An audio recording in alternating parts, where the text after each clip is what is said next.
Before we start writing code or doing anything complicated, we really need to talk about something that's somewhat of an industry standard, something that I think is very important that everybody understand, know about, and use, whether you're a beginner, a professional, or anywhere else. If you're doing software development or game development, you need to know about this. And that thing is, you probably saw the title, source control. We're going to be using source control throughout our project and throughout the entire course for a couple of reasons. But before I dive into what those reasons are, let's talk about what source control is for those who may not know.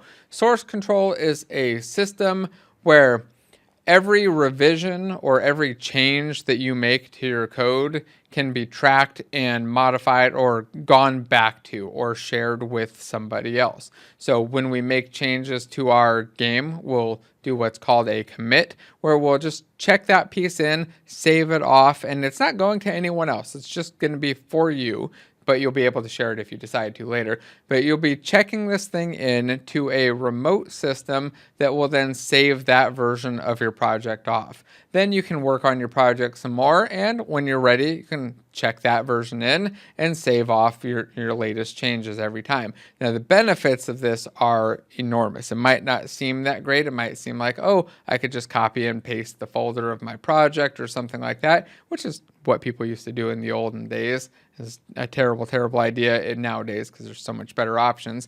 But let's dive into what the real benefits are. The first benefit of using source control is that if something goes terribly wrong with your system, your computer gets stolen, catches fire, your hard drive dies, or whatever else, you're able to recover your work. Now, when it's a small project, a side project that you don't care too much about, it's not a big deal. But if it's something you've been working on for a couple months, or it's a school project or your company work, it becomes a very, very big deal. And even when it's a small project, it's kind of annoying that you've lost it for no reason. The other thing that it really helps with is giving you access to your project from other places. So if I'm working on a project and I'm using source control, when I commit my changes, they go up to a remote system. That remote system can be accessed by me. I can log into it from another computer and download my project, work on it from there, and then upload my changes by committing them again and resume my work on my other system later. It allows you to go back and forth between computers relatively easily. In fact, probably the easiest way to do it. And it's one of the things that I do constantly. I work on my desktop and I go back and forth to my laptop by committing into source control and committing regularly. The other thing, and this is probably the most valuable thing that it does for you, is allow you to experiment and kind of play around and learn and try things out without worrying about losing or destroying your project or losing work or anything.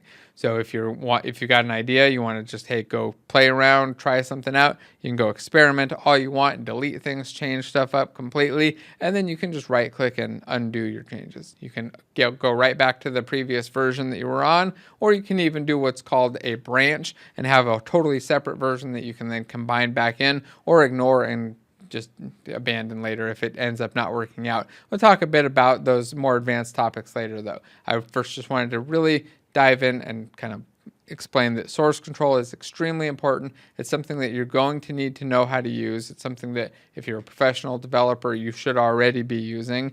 And it's I think one of the most important things to make sure is also on your resume. Now, before I show you how to get started with source control, I do want to mention that you can use other source control systems. The one that I'm going to show you is actually owned by Unity. They acquired it a few years ago, and it's integrated really well into the engine and has pretty good support. But if you're already familiar with Git or Perforce or something else and you really like using that, feel free to use that instead. This is mostly for people who aren't already using source control, don't already have a workflow set up for that. So let's take a look at the workflow for setting up Unity's source control system, which is called PlasticSCM.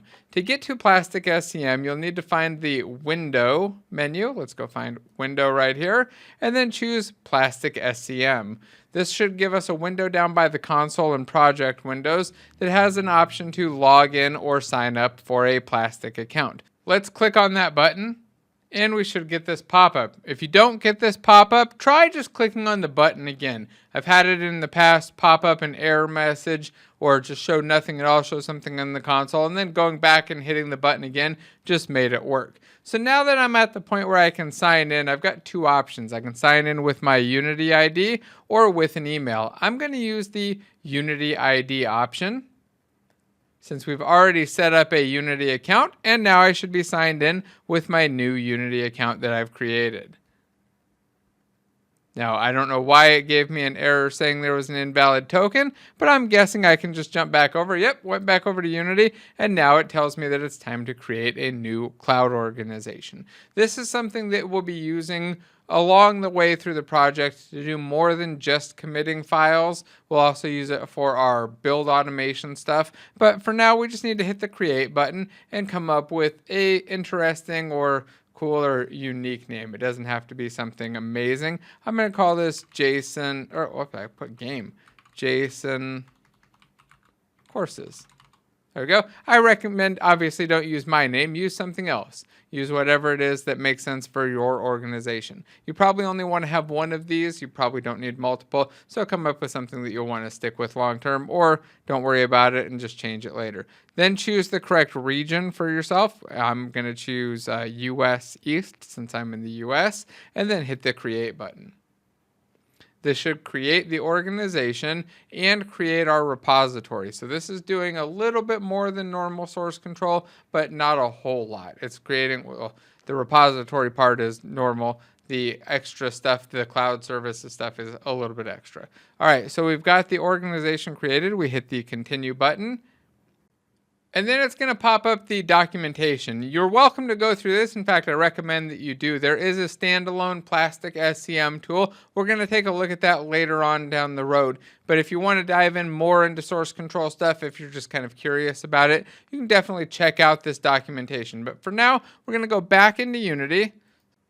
And we should have a little pop-up like this. It says we've joined PlasticSCM or joined our organization, or we have a button to join it. If you don't have this, just click that login button again. It's possible that the token thing didn't work. Just hit that button and it should pop you, get you back to this window. I'll hit the join button, and now it popped me back up to the documentation again. We'll go back into Unity and we'll hit the create workspace button. Now that I'm logged in, I should be able to create a workspace, and it's going to come up with a default name. It's going to say Alien Blaster at Jason Courses at Cloud. That's exactly what I want it to say. If you don't see that, if you see, well, you shouldn't see Jason Courses, but you should see your own version. If you don't see that, click this little drop down and make sure that this isn't selected onto local. I've seen that happen multiple times and it just won't work. It'll give you a little error, a timeout, or something else. If that says local, just switch it over to the cloud one, whatever your cloud one is, and then it should work. The last thing we need to look at before we hit create is this little option for which way we prefer to work. If we want branching, merging, and the ability to push and pull using a plastic workspace, or if we want the older simplified version. We're going to stick with the default. We want branching, merging, and all of that, and then we'll hit create workspace. This should create our repository and then change our UI to show us all of the files that we've added to our project. It's got 455 files, and I can scroll through them and view them all, kind of get a quick list view of them, see the icons, but I don't need to see them all. It's all of the files in my project, so I'm just going to check this little box here at the top. On added and private, it's going to select all 455 of the 455 items, and then we're going to type in a message. I'm going to just say this is, we've added our initial art and level 1, and then I'll press the check-in changes button. This is going to commit our changes to the repository, upload them to the remote server, and then show us that we have no new changes. If you get an error when you click that, probably just click OK and then click the check-in button again. I've seen that happen multiple times, or an error pops up, you hit check-in again, and it just kind of works. All right, now that that's done, we should be able to go over to our change sets window, and we should be able to see our actual commits. So right here, we've got our added our initial art and level 1, but notice that that's number 2.